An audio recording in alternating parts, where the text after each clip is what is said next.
Ladies and gentlemen, good evening. Delighted to bring my British accent to the Churchill Club. I think that's appropriate. And it's good to have another Knight of the Realm in the room in the form of Sir Winston. And we must appreciate what the Churchill Club do. Nair & Co have been a member for a number of years now, and it's a very important organisation here in Silicon Valley, I know. Now, having had Sir Winston, I couldn't resist a word or two about him before I said a few things about Nair and about the people who are winning this honour tonight. We didn't hear from him his most famous phrase, maybe, that Britain and America are two nations divided by a common language. So I will try and keep the Englishisms out of what I say. But he also said, as I think he did tell us earlier today, that he had a great passion for America. He was the first person after Lafayette, and we don't like to count him as British people. He was the first person after him to become an honorary American citizen. And he always said that you can always rely on America to do the right thing after it's exhausted all other possibilities. Now, Sir Winston would probably correct me, but there's apocryphal stories about a very long-running feud he had with apocryphally Lady Astor, and a couple of their exchanges have gone sort of down into folklore. There's the one where he and she were together at a dinner, and we were hearing earlier about his fondness for whiskey and so on, and he got very drunk on this, and she stood up and said to him, "Sir, you are drunk." And he got up and said to her, "Madam, you are ugly. But in the morning, I will be sober."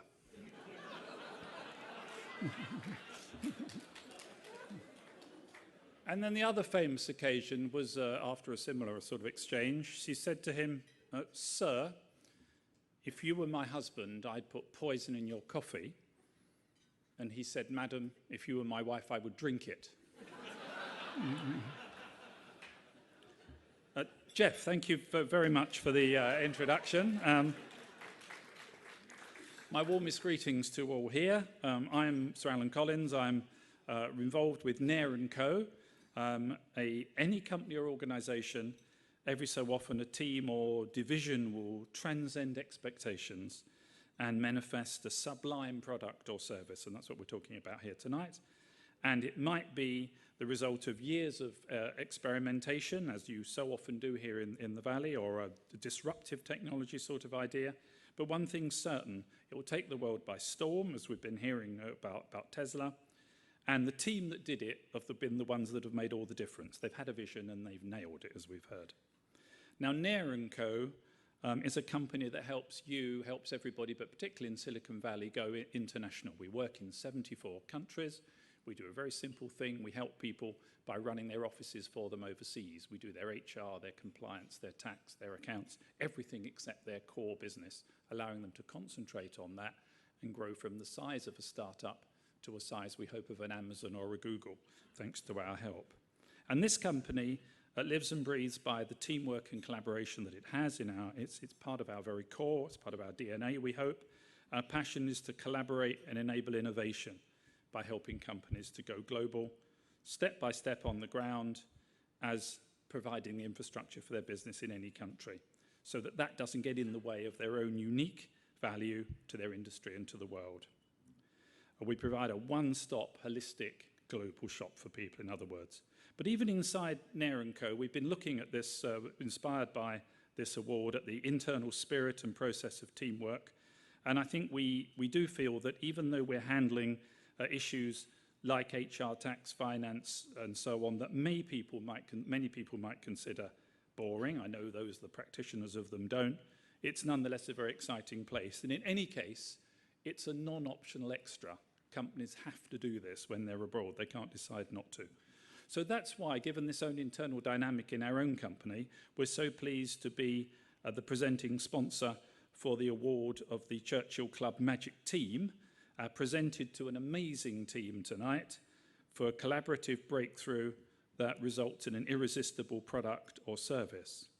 And tonight's award, the 2013 Churchill Club Magical Team Award, goes to the Mars Rover Curiosity team, And I won't pretend that at the moment in the 74 countries that we work in includes Mars, but we are working on that. And if any of you want to set up there, including NASA, we will be very happy to help them. So it gives me huge pleasure to invite Jim Erickson and David Blake to come on stage and accept this award on behalf of NASA and their team.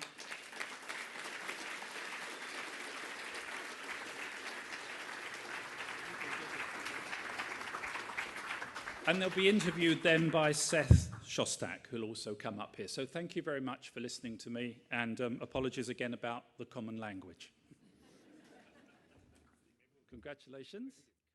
Congratulations. I think we're going to go around there and present.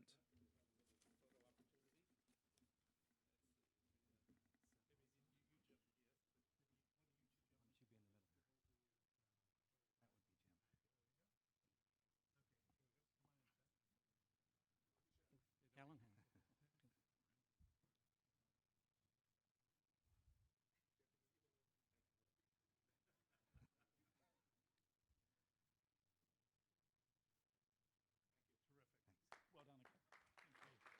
Thank you. Great. If you guys could be there so I face you. Is that okay? Okay. I feel like I want to rearrange the furniture, but it's a little too big. Yeah. Better check with your wife. It's really an honor for me to be up here with these gentlemen because they are, in some sense, my heroes. You know, we live in a century which will probably be, well, this is bound to be a special century. I think every century thought it was a special century. If we're here in the year 1013, you know, we've got jousting, we've got the Black Plague. It's a special century. But this century, we'll see, we're finally understanding biology. We may be inventing our successors, but something that we've already done so early in this century. Imagine this project. This is more than a driverless car. This is more than a robot that can carry you out of a burning building. Taking something the size of a small car, very complicated device, and sending it up to a place that's at least 35 million miles away on a good day. And it's never a good day up there. The weather up there is worse than Antarctica. Interacting with that thing every day. This is something that would have astounded every one of the 10,000 generations of Homo sapiens that have lived before you. And these guys have done it. I'm going to let you introduce yourselves because only you could do justice to that. Jim, why don't you tell Okay, us my name's about- Jim Erickson, and I'm here representing a huge team that is composed of both scientists, engineers, financial accountants, a few others. And they've done a great job, and they've done it as a team, and they get to do it every day and get it right every day. And there's no alternative to getting it right. So this is Dave Blake. Well, my name's Dave Blake, and I'm the principal investigator of the Kemen instrument on Mars Science Laboratory. And my mea culpa is I'm not an engineer. The good news is I know guys like Jim.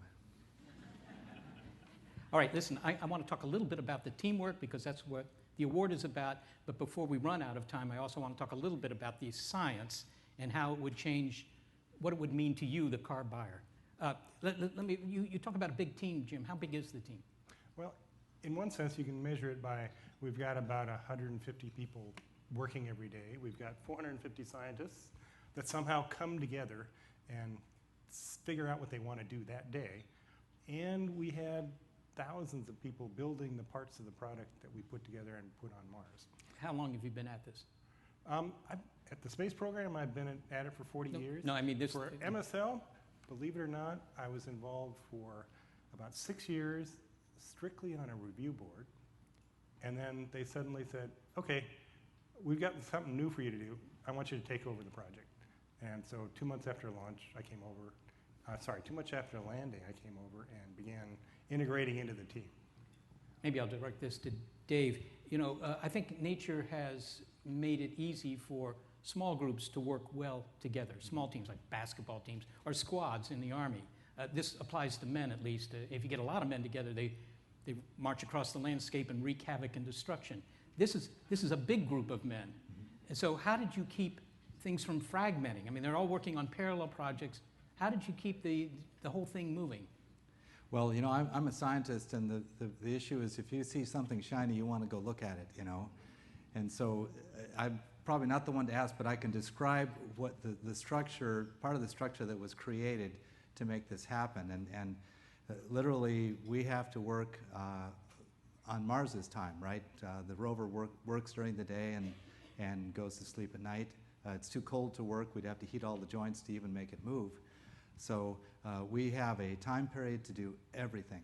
So I hope I can pass this over to Jim because he's one of the guys who designed this. But basically, the data come down, you start work, you have 12 hours for 400 scientists to come up with a plan, put it into some kind of coding, deliver it to a whole bunch of groups that go through and they hash out the energy budget, the data budget, the downlink times, the temperature, where the sun is, and they come up with a series of commands that then are reviewed by JPL engineers ad infinitum, command by command, every night. And if they don't get this thing uplinked to the rover on time, we lose the day. So it's punctuality is not even the word for it. Can I follow up a little bit, maybe with you, Jim? But for the audience that doesn't recognize the fact that Mars has a different day length than Earth, but it's close. It's like, what, 20 minutes longer or 40 minutes longer. 40 minutes longer. So you begin work every day 40 minutes later? Aren't you in a permanent state of jet lag? We did that for the first 90 days, and the answer was yes. You're sitting there, and pretty soon you notice, oh, the sun's coming up, and it's my bedtime. That gets people a little groggy, and we had all kinds of sleep researchers that both helped us get ready for, first on the MER project, Mars Exploration Rovers, and then on this one. But also, then they studied us, because it was a wonderful laboratory for them. We paid them, but somehow when they were studying us, we didn't get paid for it. Yeah, But I'd like to do one little note. Dave glossed over the fact that these 400 scientists are going to come up with the desire for what the next day is going to be. And they've got only a short period of that 12 hours that rotates through the day and to do that. And can you imagine getting 400 scientists together on what shiny object they want to pick up and look at? I do not know how they do that. They do it very well. And I think it has something to do with Samuel Johnson's saying, if we don't get the commands all together, we lose the whole day, and nobody gets a shiny object. So. You make it sound easy, and this jet lag kind of intrigues me, that they turned you into lab rats. Did they give you melatonin or something like that? Having done that, I mean, what about the fact that you have this delay? You want the rover to do something. You want it to go over there. You see a shiny object, and you want it to go there. But of course, you send a command, and it takes 20 minutes, 30 minutes, whatever, to get there. And then it goes over there, and maybe it bumps against something. I mean, you can't just look out the front of this thing with a camera and say, I want to go over there, and then gun the engine and go, right? Can you do that? Nope. The option really is you figure out what you want the vehicle to do the next day, and you got to make the vehicle smart enough to deal with the things that are going to come up. You say, drive over there. Well, there's a rock in the way. Is it going to go around it? Is it going to stop and wait for help from home? You get to make those decisions, and the question is, do you think that the smarts you put on the vehicle, the software you've designed, the robotics, is it good enough to handle that particular challenge? Or is it scary enough that you say, if it runs into that, stop and we'll figure it out? But if you get there, then we want you to put the instruments on that rock. And when it all comes together and you get the results back and the vehicle did what you want, you get about 30 seconds to say, oh, God, thank you. And then you're on the next day. I'd like to remind people that going to Mars, I mean, it's not easy, it's not cheap, it's not simple, but it's also almost never successful. At least that was the case up until fairly recently. Okay, so people know about the 7 minutes of terror where this thing is coming down, but I can hardly imagine that there haven't been additional minutes of terror since. Dave, can you tell me about some of the unexpected things that look like they might have been showstoppers, if there were any? Well, the whole thing kind of looked like a showstopper when we started, and when I say we, it's not me, it's a lot of JPL engineers. And I think something that people don't realize about this landing is it was done for a reason. And when the MER landers landed, they have something called the landing ellipse, and that's the area where the thing would land with error added to it. And that ellipse was over 100 kilometers in diameter, 100 kilometers. That's the diameter of the whole of Gale Crater. Now, this landing system that was devised by JPL, these engineers, it landed in an area that was 20 kilometers long by 6 kilometers wide. And I had my project engineer at JPL, because my instrument was built there, he saw the landing. He came up to me afterwards and he said, they missed the mark by 2 kilometers. And people don't realize how amazing that is, aside from what it looks like, the doing of it. And personally, I can say this because I'm not from JPL, I'm from Ames Research Center. There's a national treasure of engineers down there, generations of engineers who make this possible. Let's talk a little bit about the science. The rover Curiosity is now climbing this mountain really, Mount Sharp. It's doing this not to plant a flag at the top. There's kind of a layer cake of sedimentary rock. What's the interest? Why make it so challenging for this thing? Well, the thing, I mean, if you think about the 9 years that the MER rovers have been going around, the one now going around the surface, it has seen about 10 meters of sediment looking into craters. Mount Sharp is 5,000 meters of sediment, and this is not the central crater of from the moon, which is just thrown up material from the impact. This is sedimentary rock. This Gale crater was filled with sedimentary material and then excavated by the wind. And so this 5,000 meters of sediment has at least 1 billion years of Mars history tied up into it, layer by layer, and we can read it like a book. So the idea is to learn the history of Mars, but there's a Yes. reason to learn the history of Mars. I mean, it's not just to fill Martian textbooks. Okay. Well, we're learning about Mars because in doing that, we will learn about the Earth, because the Earth has tectonic plates. If you wanted to look for 3.5 or 4 billion-year-old rocks on Earth, it would comprise 1% of the surface, and it would have been heated to the point where you couldn't even tell what kind of a rock it was. Mars never saw plate tectonics, and so if we want to look at the very early part of Mars history, at the same time when Mars was wet and warm like the Earth was, the same time that life originated on the Earth, we look to Mars, because that's where we're going to find it. We're not going to find it on the Earth. There are no rocks there to look at of that age. The one word you haven't used, either one of you, is, I don't have to tell you, life, right? Okay, and I'm sort of curious why it is that actually Curiosity doesn't have any experiments on board to look directly for biology, microbial biology, that might still be extant underneath the rusty, dusty surface of our little ruddy buddy up there. And why is that? Why don't you just, because that would be the big win. I think everybody's interested in, I'm sure 90% of this audience is interested in the hydrology of Mars. Okay, I don't doubt that. But what they really want to know about is the biology on Mars. Why don't you just look for life directly? Well, let me jump in on that one. From personal history, on Viking, back in 1976, that was the plan. Go for the home run. Identify whether life was there now. They had the labeled release experiment, the results from that, and when they looked at it, they realized we can't tell from what we sent it to Mars. We found very active chemistry. It could be the chemistry, it could be the life. We don't actually know how to tell whether there's life there or not. So that sort of made us a little more humble. And now we're trying to do the stepping stones that say, is there a possibility that there's life there as we know it? Throw in that caveat as well.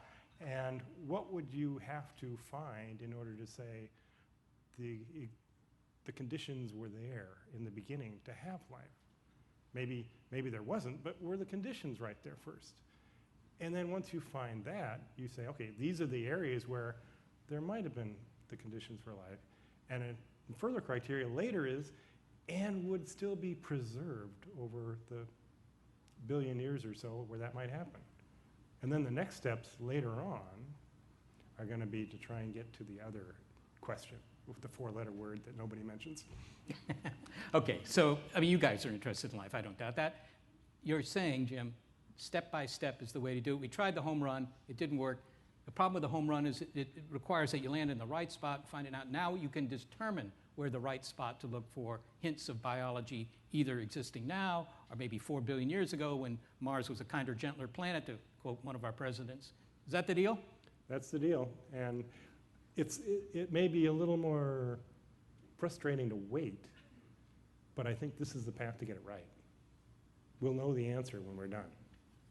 Just a technical thing. How far up that mountain does the Mars Science Laboratory, the rover, how far does it go per day typically? Oh, per day? Per day. Well, I mean, I should Maybe per preface, hour. I should preface this. We landed, and we went, as scientists do, we went the opposite direction a kilometer from where we're supposed to go, mainly because there were some shiny rocks in that direction.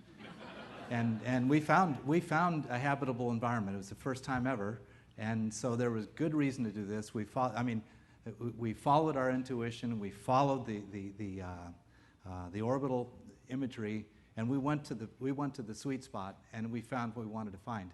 Now we have to backtrack we have to go 8 kilometers to get to even the entry to Mount Sharp.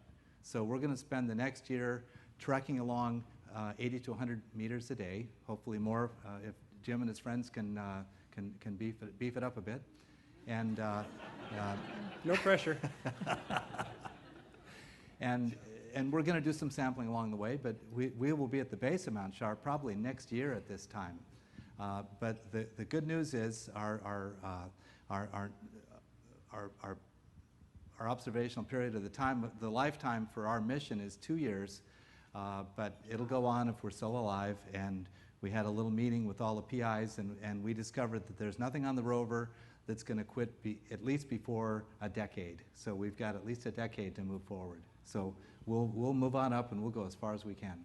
All right. Well, we've run out of time. Just a simple observation. In 5,000 years, when people look back on the 21st century, right, it isn't the wars or even the social media or the reality television that they're going to remember. What they're going to remember is what you guys are doing. These are the first steps out of the crib. I think you guys really nailed it. Thank you. Jim. Great job, Seth.